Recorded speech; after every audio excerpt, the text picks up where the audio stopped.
Anak, dan Roh Kudus. Amin.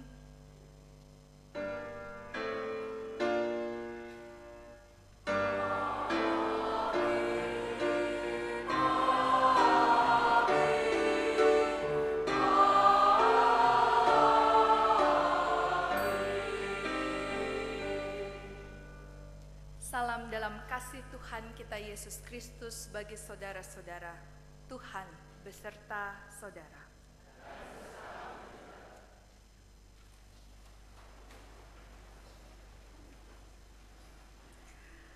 Yoel pasal 2 ayatnya yang ke-13 menyatakan, koyakanlah hatimu dan jangan pakaianmu.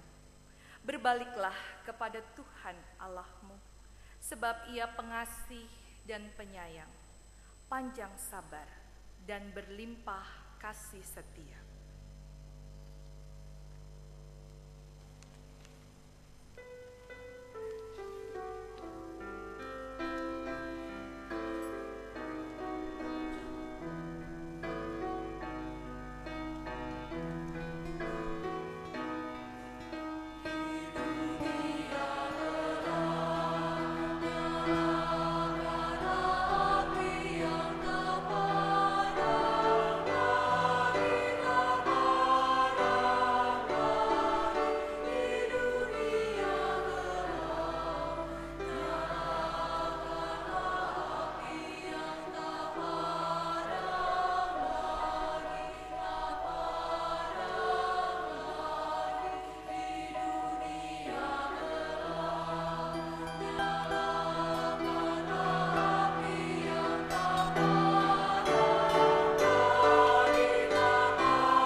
Kita nyatakan pernyataan tobat kita.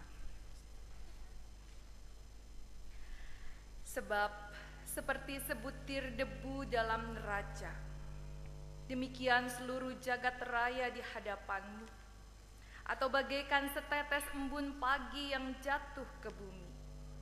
Akan tetapi justru karena Engkau berkuasa akan segala sesuatu, maka semua orang Kau kasihani, dan dosa manusia tidak Kau perhatikan, supaya mereka bertobat.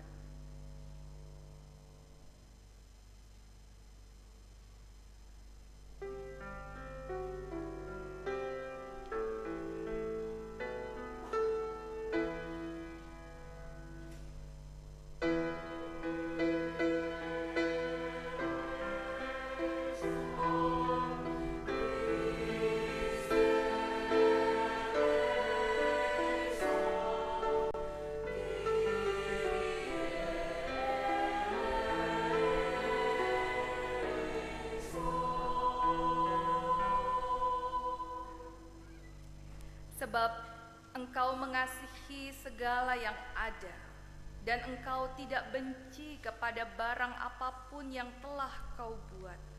Sebab andai kata sesuatu Kau benci, niscaya tidak Kau ciptakan.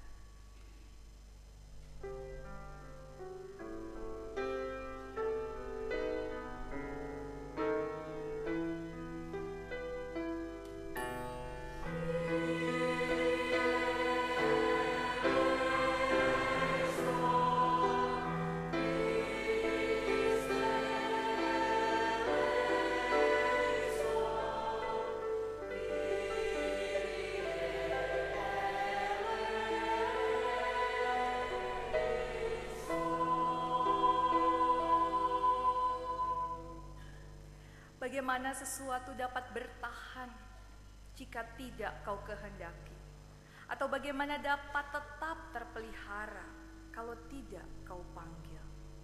Engkau menyayangkan segala-galanya sebab itu milik-Mu adanya. Ya, penguasa penyayang hidup.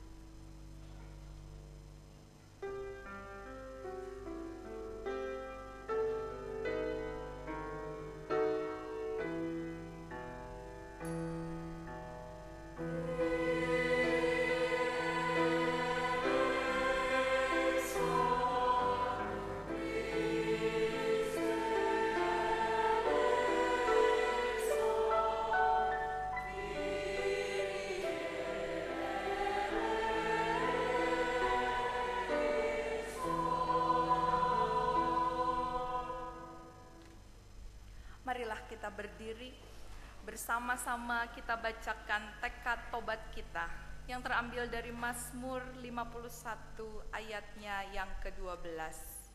Bersama-sama kita bacakan Mazmur 51 ayat 12. Jadikanlah hatiku tahir ya Allah, dan perbaharuilah batinku dengan roh yang teguh.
Mari kita mempersiapkan hati dan pikiran kita untuk pelayanan firman Tuhan di dalam doa.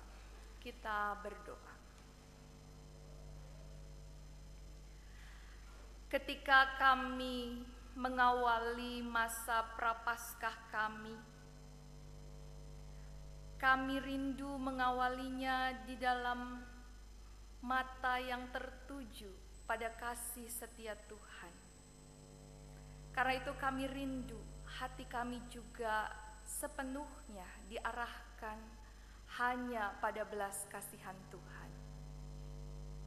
Karena itu ya Tuhan, kami bersama selaku umat-Mu yang telah Engkau himpunkan, memohon kekuatan dan kasih-Mu, supaya masa prapaskah selama 40 hari ini kami tapaki bersama dan di dalam Engkau. Karena itu kami sungguh percaya bahwa firman-Mu adalah kekuatan untuk kami melangkah bersama dan di dalam Engkau. Karena itu, kuatkan kami untuk menerima kebenaran firman-Mu. Saat pembacaan demi pembacaan dari Alkitab kami dengarkan, kami mohon supaya setiap bacaan-bacaan menguatkan kami untuk berjumpa dengan firman-Mu yang hidup itu. Firman-Mu yang mau menguatkan kami menapaki masa pertobatan kami. Firman-Mu yang terus-menerus mau menguatkan dan memampukan kami menyatakan kesaksian sebagai pengikut-Mu. Karena kami berdoa dan memohonnya hanya dalam kuasa Roh-Mu yang kudus yang telah Engkau berikan kepada kami, untuk terus-menerus memampukan kami menggemakan firman-Mu dalam setiap langkah hidup kami. Kami naikkan doa permohonan kami. Amin.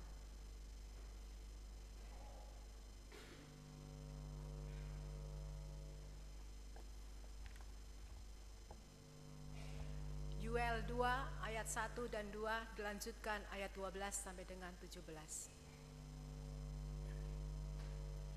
Tiuplah sangkakala di Sion, dan berteriaklah di gunungku yang kudus.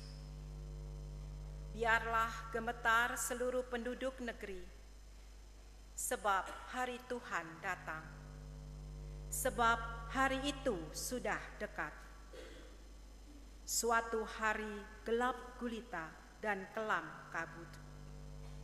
Suatu hari berawan dan kelam pekat. Seperti fajar di atas gunung-gunung, terbentang suatu bangsa yang banyak dan kuat. Yang serupa itu tidak pernah ada sejak purbakala. Dan tidak akan ada lagi sesudah itu turun-temurun pada masa yang akan datang.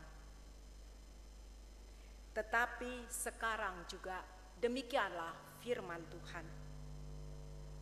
Berbaliklah kepadaku dengan segenap hatimu, dengan berpuasa, dengan menangis dan dengan mengadu. Koyakkanlah hatimu dan jangan pakaianmu.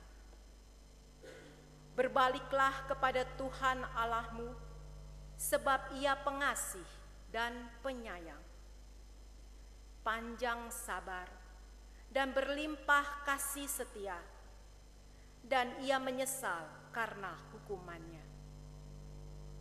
Siapa tahu, mungkin Ia mau berbalik dan menyesal, dan ditinggalkannya berkat, menjadi korban sajian dan korban curahan bagi Tuhan Allahmu.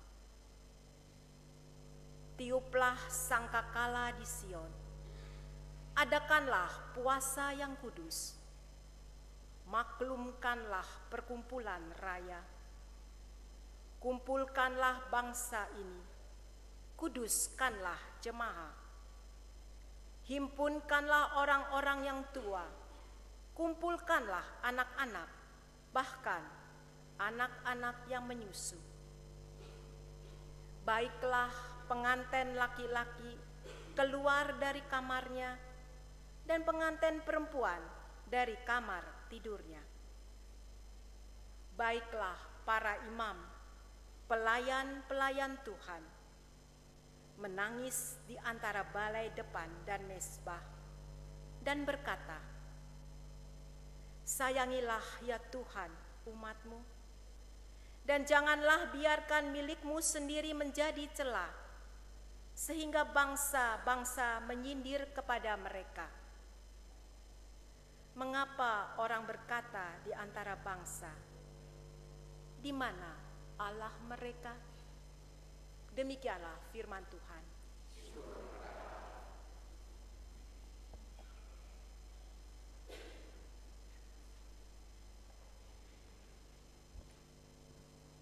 Mazmur 51 ayat ketiga sampai 19.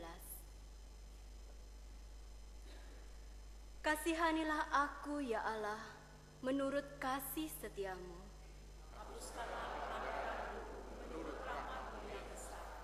Bersihkanlah aku seluruhnya dari kesalahanku. Sebab aku sendiri sadar akan pelanggaranku. Aku senantiasa bergumul dengan dosaku. Terhadap engkau sajalah aku telah berdosa. Dan melakukan apa yang kau anggap jahat. Supaya ternyata engkau adil dalam putusanmu. Bersih dalam penghukuman. Sesungguhnya dalam kesalahan aku diperanakan. Dalam dosa aku dikandung. Sesungguhnya engkau berkenan akan kebenaran dalam batin. Dan dengan diam-diam kau memberitahukan hikmat kepadaku. Bersihkanlah aku daripada dosaku dengan hisop, maka aku menjadi tahir. Basuhlah aku, maka aku menjadi lebih putih dari salju. Biarlah aku mendengar kegirangan dan sukacita. Biarlah tulang yang kau bukan bersorak-sorak kembali. Sembunyikanlah wajahmu terhadap dosaku. Hapuskanlah segala kesalahanku. Jadikanlah hatiku tahir ya Allah. Dan berbahagialah hatimu dengan roh yang teguh. Janganlah membuang aku dari hadapanmu. Dan janganlah mengambil roh yang Yesus daripadaku. Bangkitkanlah kembali padaku kegirangan, karena selamat yang daripadamu. Dan lengkapilah aku dengan roh yang mereka. Maka aku akan mengajarkan jalanmu kepada orang-orang yang melakukan pelanggaran. Supaya orang-orang berdosa berbalik kepadamu. Lepaskanlah aku dari hutang darah. Ya Allah, Allah keselamatanku, maka lidahku akan bersorak-sorak memberitakan keadilan. Ya Tuhan, bukalah bibirku. Supaya mulutku memberitakan puji-pujian kepadamu. Sebab engkau tidak berkenan kepada korban sembelihan. Sekiranya aku persembahkan korban bakaran, engkau tidak menyukai. Korban sembelihan kepada Allah ialah jiwa yang hancur. Hati yang pangkat dan remuk tidak akan kau pandang hina, ya Allah.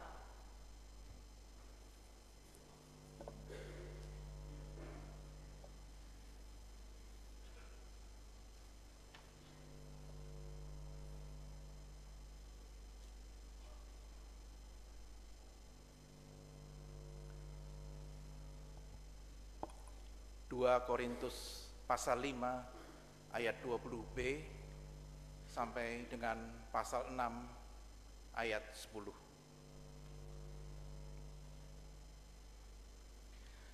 Dalam nama Kristus kami meminta kepadamu, berilah dirimu didamaikan dengan Allah. Dia yang tidak mengenal dosa telah dibuatnya menjadi dosa karena kita, supaya dalam Dia kita dibenarkan oleh Allah. Sebagai teman-teman sekerja, kami menasihatkan kamu, supaya kamu jangan membuat menjadi sia-sia kasih karunia Allah yang telah kamu terima. Sebab Allah berfirman, pada waktu aku berkenan, aku akan mendengarkan engkau, dan pada hari aku menyelamatkan, aku akan menolong engkau. Sesungguhnya waktu ini adalah waktu perkenanan itu. Sesungguhnya hari ini adalah hari penyelamatan itu. Dalam hal apapun kami tidak memberi sebab orang tersandung, supaya pelayanan kami jangan sampai dicela.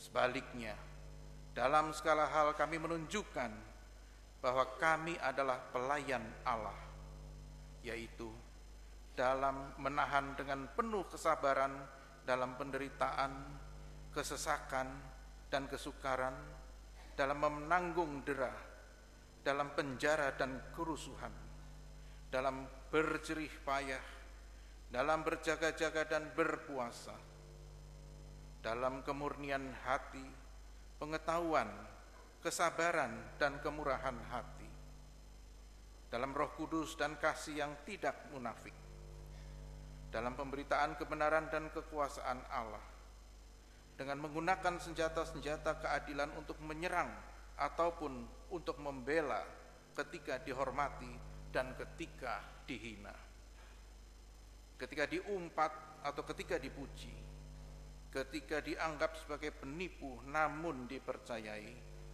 sebagai orang yang tidak dikenal namun terkenal, sebagai orang yang nyaris mati dan sungguh kami hidup, sebagai orang yang dihajar namun tidak mati, sebagai orang berduka cita namun senantiasa bersuka cita, sebagai orang miskin namun memperkaya banyak orang, sebagai orang tak bermilik sekalipun kami memiliki segala sesuatu. Demikianlah firman Tuhan. Pembacaan Injil terambil dari Injil Matius pasalnya yang ke-6 ayat 1 sampai dengan 6, dilanjutkan dengan ayat 16 sampai dengan ayatnya yang ke-21. Injil Matius pasal 6 ayatnya yang pertama sampai dengan yang ke-6, dilanjutkan dengan ayat 16 sampai dengan ayatnya yang ke-21. Ingatlah, jangan kamu melakukan kewajiban agamamu di hadapan orang supaya dilihat mereka. Karena jika demikian, kamu tidak beroleh upah dari Bapamu yang di sorga.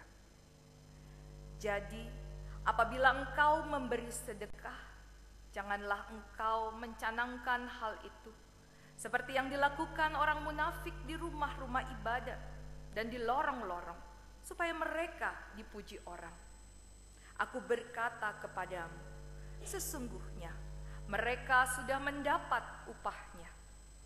Tetapi jika engkau memberi sedekah, janganlah diketahui tangan kirimu apa yang diperbuat tangan kananmu. Hendaklah sedekahmu itu diberikan dengan tersembunyi, maka Bapamu yang melihat yang tersembunyi akan membalasnya kepadamu. Dan apabila kamu berdoa, janganlah berdoa seperti orang munafik. Mereka suka mengucapkan doanya dengan berdiri dalam rumah-rumah ibadat dan pada tikungan-tikungan jalan raya, supaya mereka dilihat orang. Aku berkata kepadamu, sesungguhnya mereka sudah mendapat upahnya. Tetapi jika engkau berdoa, masuklah ke dalam kamarmu, tutuplah pintu dan berdoalah kepada Bapamu yang ada di tempat tersembunyi. Maka Bapamu yang melihat yang tersembunyi akan membalasnya kepadamu. Dan apabila kamu berpuasa, janganlah muram mukamu seperti orang munafik. Mereka mengubah air mukanya supaya orang melihat bahwa mereka sedang berpuasa. Aku berkata kepadamu, sesungguhnya mereka sudah mendapat upahnya. Tetapi apabila engkau berpuasa, minyakilah kepalamu dan cucilah mukamu, supaya jangan dilihat oleh orang bahwa engkau sedang berpuasa, melainkan hanya oleh Bapamu yang ada di tempat tersembunyi. maka Bapamu yang melihat yang tersembunyi akan membalasnya kepadamu. Janganlah kamu mengumpulkan harta di bumi. Di bumi ngengat dan karat merusakkannya, dan pencuri membongkar serta mencurinya. Tetapi kumpulkanlah bagimu harta di sorga. Di sorga ngengat dan karat tidak merusakkannya, dan pencuri tidak membongkar serta mencurinya. Karena di mana hartamu berada, di situ juga hatimu berada. Demikianlah pembacaan-pembacaan Alkitab kita. Berbahagialah mereka yang mendengar firman Tuhan dan memeliharanya. Hosana.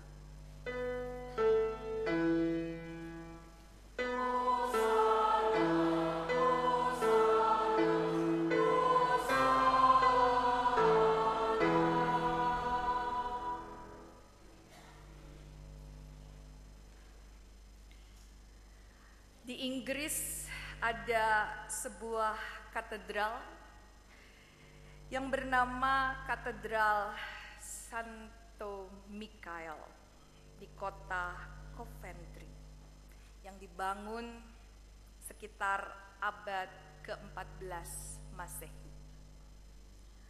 Katedral itu berdiri dengan cukup gagahnya. Namun pada saat Perang Dunia Kedua, katedral itu dibom oleh Nazi, sehingga tinggal puing-puingnya. Pemboman oleh Nazi menghancurkan Katedral Santo Mikael di Coventry, Inggris. Dan reruntuhannya kemudian membuat beberapa orang-orang di Jerman, ahli-ahli dalam arsitektur, mencoba untuk melakukan renovasi ulang.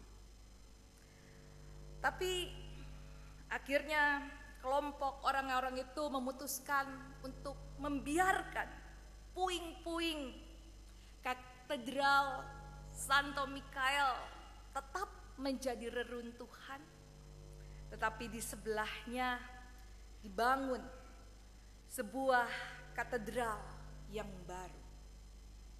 Dan hasilnya katedral itu akhirnya berdiri juga. Katedral yang baru pun berdampingan dengan katedral yang lama. Reruntuhannya tetap dan yang baru pun juga berdiri tepat di sampingnya.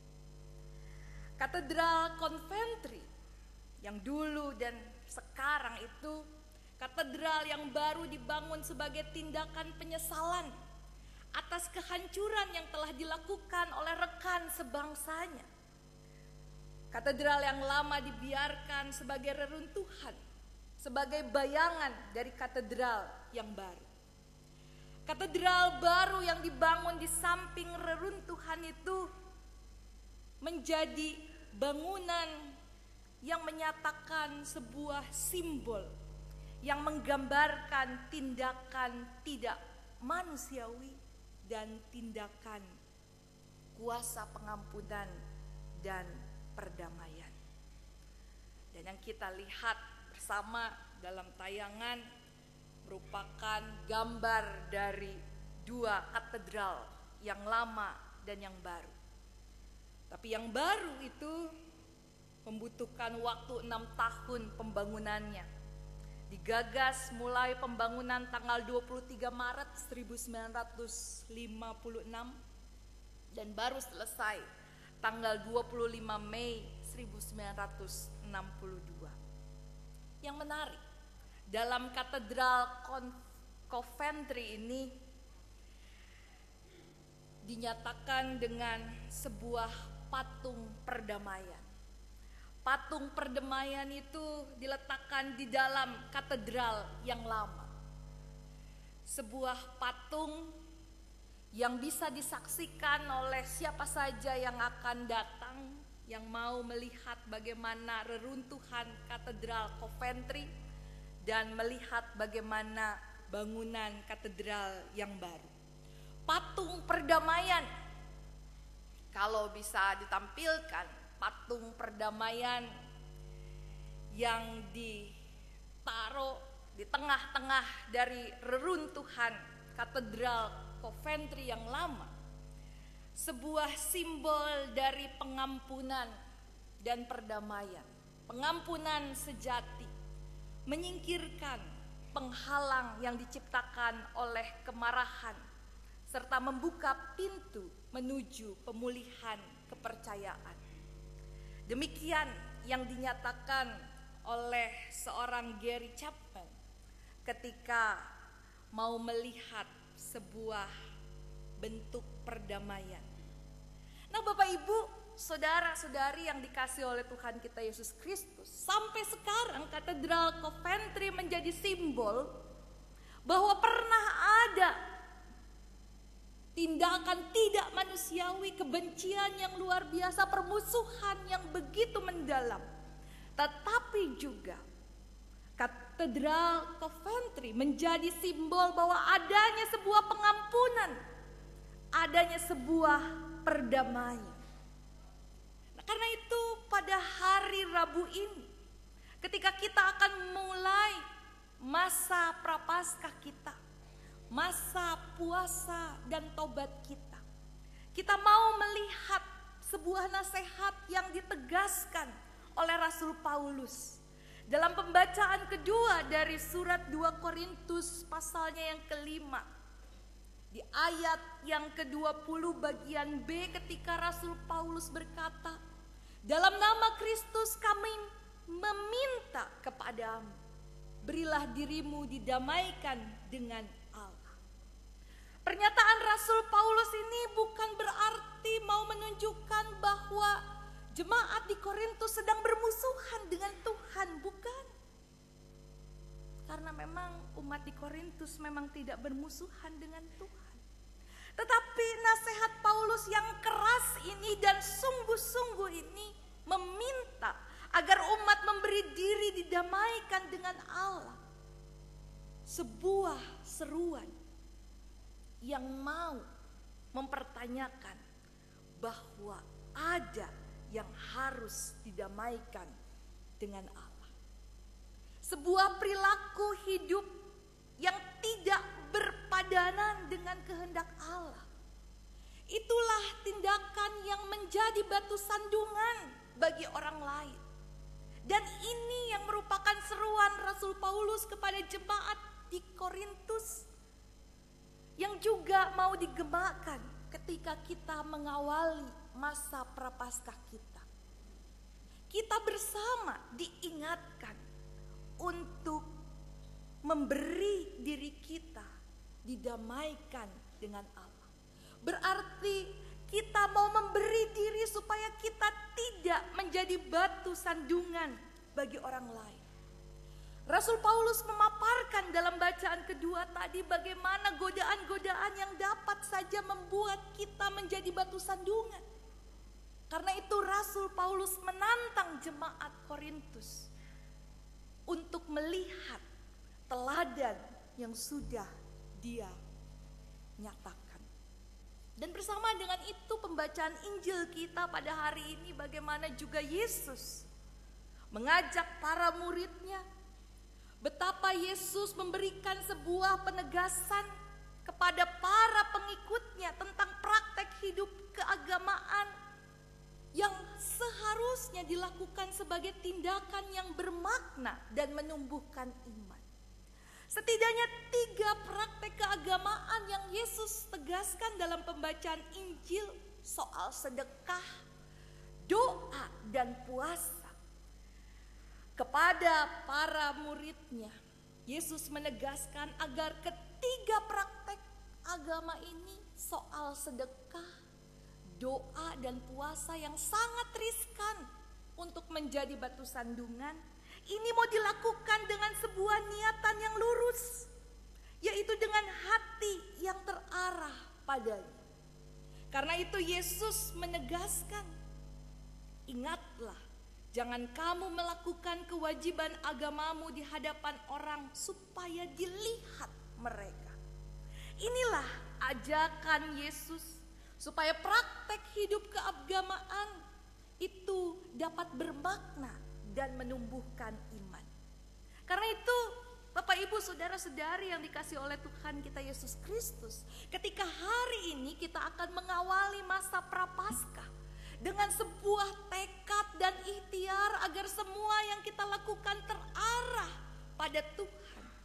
Bagaimana melalui sedekah, doa, dan puasa yang kita lakukan itu menjadi tindakan yang ditujukan dan terarah hanya kepada Allah saja.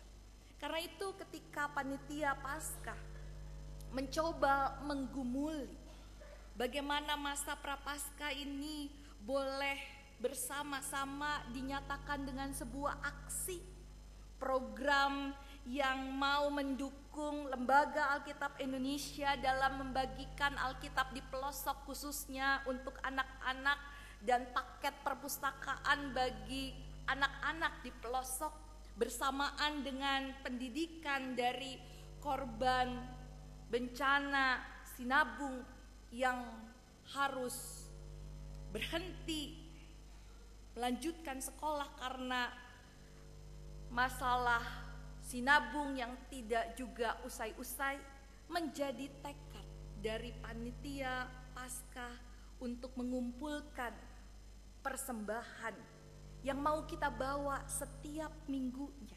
sebagai tindakan kita menyatakan masa persiapan kita merayakan Paskah sebagai masa yang mau kita buktikan dalam teladan dan tindakan yang menyatakan tindakan kesaksian iman.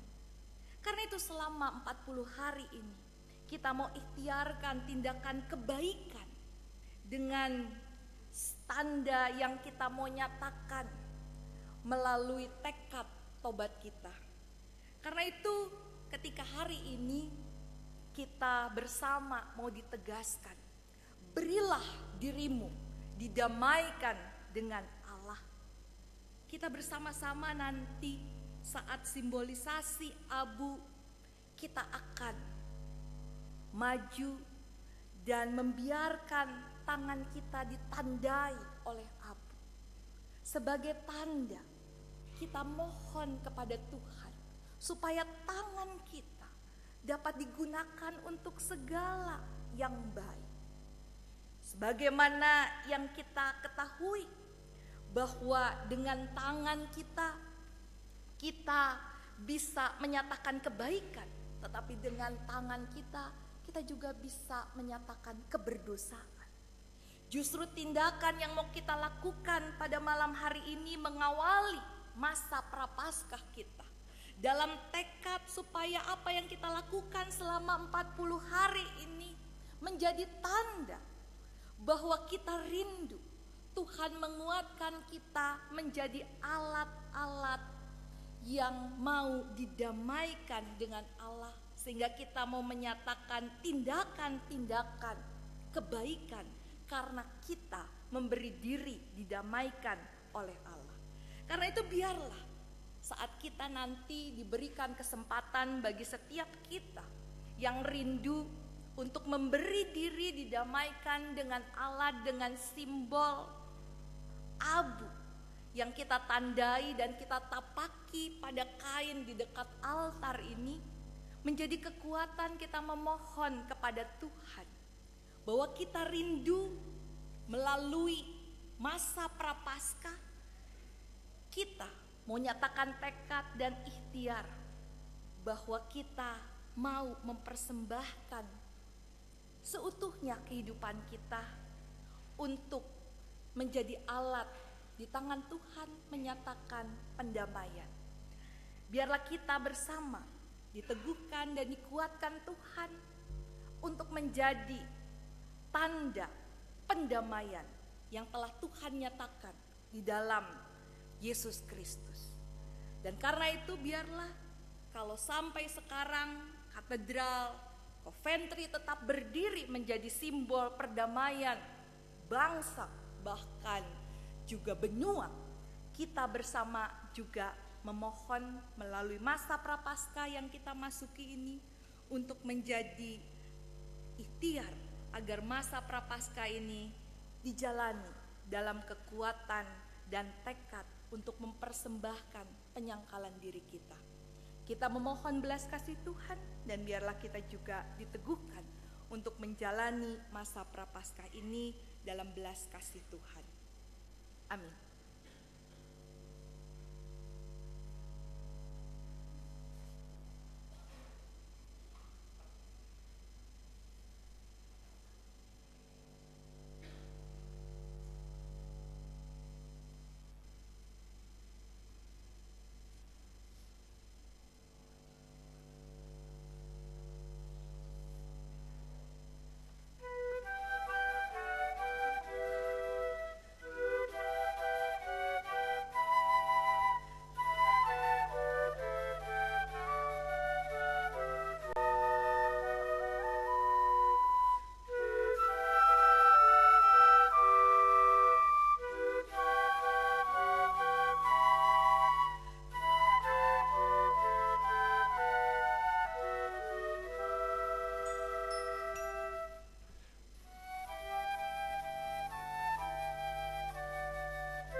Hari Rabu ini merupakan awal masa puasa selama 40 hari sebelum Paskah. Abu yang diambil dari pembakaran daun palem ini akan kita gunakan untuk menandai diri sebagai tanda ikhtiar puasa dan tekad tobat dalam pengakuan bahwa manusia berasal dari abu dan akhirnya harus kembali lagi menjadi abu.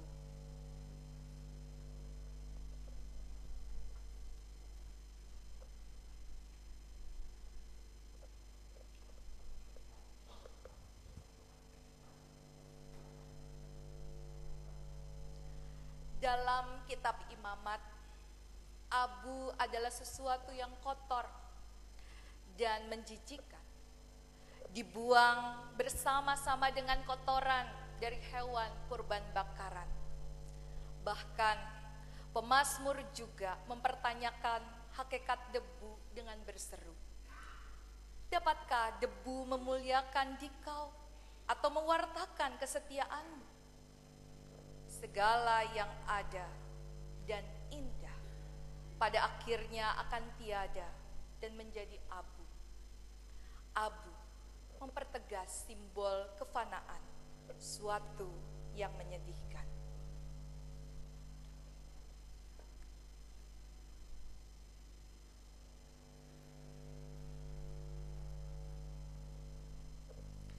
Dengan air baptisan yang dicampur dengan abu daun palem ini, kita diajak untuk memandang abu secara sangat positif.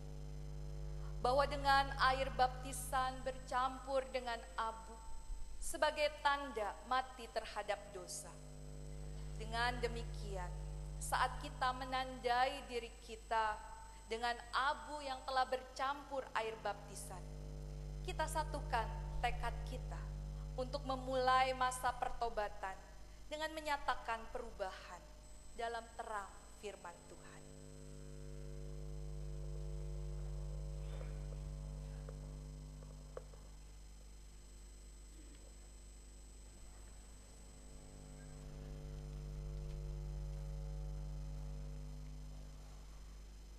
Umat akan dipersilahkan untuk menandai dirinya dengan abu yang telah bercampur air baptisan ini di telapak tangannya. Dilanjutkan dengan membuat tapak tangan pada kain di atas meja altar ini, mulai dari sisi dalam, lalu menandai dengan debu dan air yang sudah disediakan oleh para pendeta di dekat altar, lalu keluar kembali masuk ke bagiannya. Ingatlah bahwa kamu debu dan akan kembali menjadi debu.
tangan.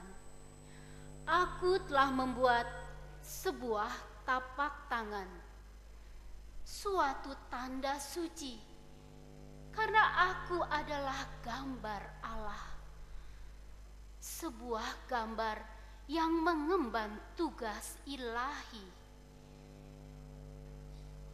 Aku telah membuat sebuah tapak tangan, suatu tanda suci, karena aku adalah gambar Kristus, sebuah gambar yang mengemban tugas belas kasih. Aku telah membuat sebuah tapak tangan, suatu tanda yang suci, karena aku adalah gambaran Roh Kudus, sebuah gambar yang mengemban tugas bela rasa bersama yang terluka.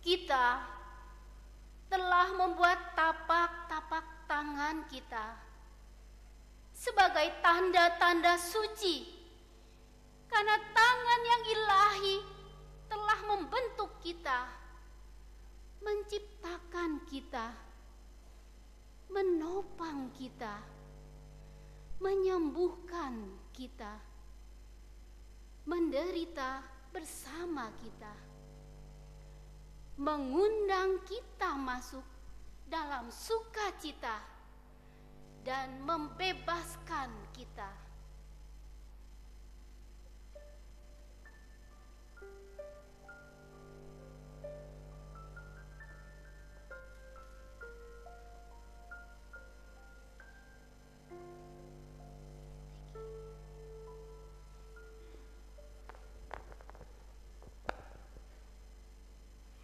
Marilah kita berdoa.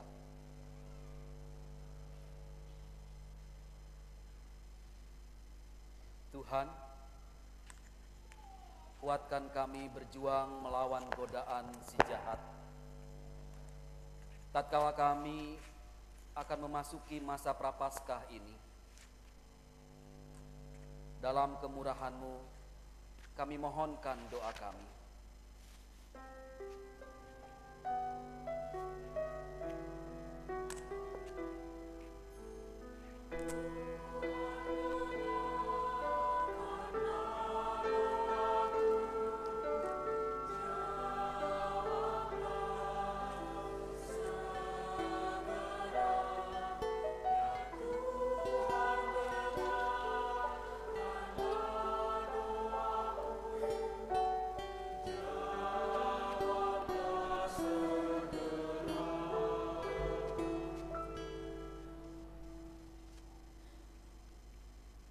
Tuhan,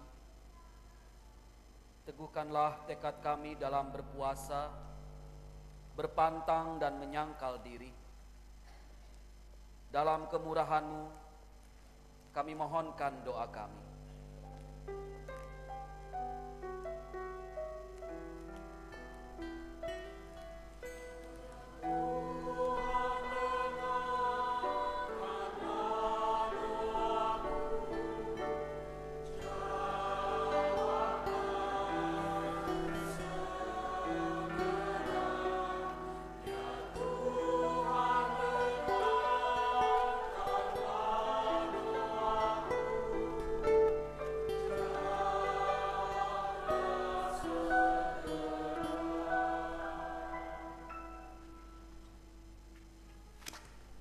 Allah yang penuh belas kasih, melalui Kristus anak-Mu yang telah mendengar doa pengakuan dan permohonan kami, pulihkanlah umat umat kepunyaan-Mu ini, dan pimpinlah kami menaati dengan sepenuh hati, dengan meneladan Kristus di dalam doa dan puasa, serta berpantang dan menyangkal diri.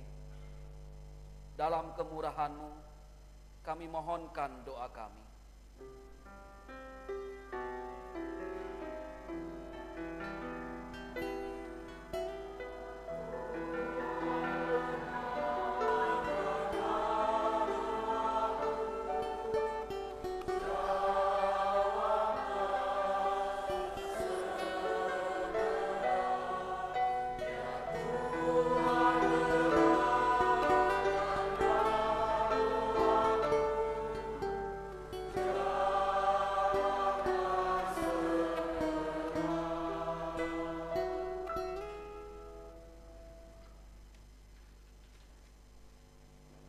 Marilah kita berdiri.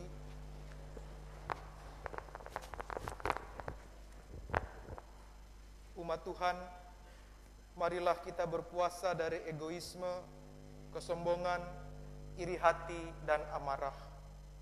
Marilah kita merayakan sikap murah hati, penghargaan, syukur, dan cinta kasih. Marilah kita meminyaki kepala dan mencuci tangan dan wajah. Kiranya puasa kita hanya terarah pada Tuhan.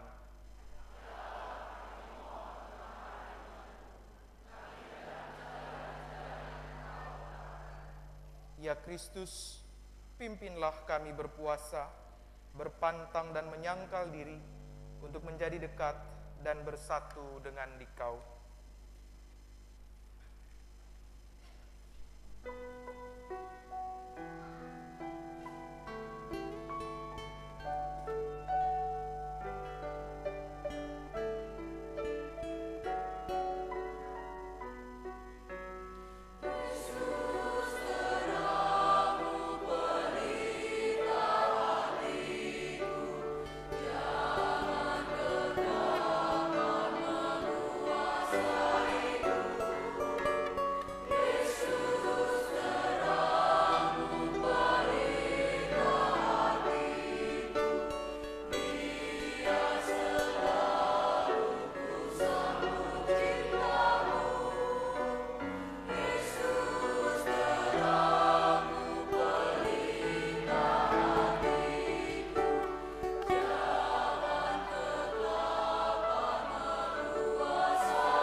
Umat Tuhan, marilah kita menyatukan hati dalam iman.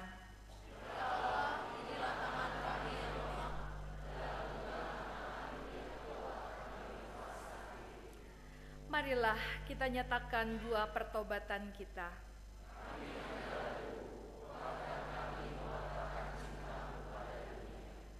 marilah kita pulang dengan damai sejahtera untuk menjadi saksi bahwa kita adalah orang-orang yang telah didamaikan oleh Tuhan. Dan untuk itu, terimalah berkat Tuhan. Tuhan memberkati engkau dan melindungi engkau. Tuhan menyinari engkau dengan wajah-Nya dan memberi engkau kasih karunia. Tuhan menghadapkan wajah-Nya kepadamu dan memberi engkau damai sejahtera. Amin.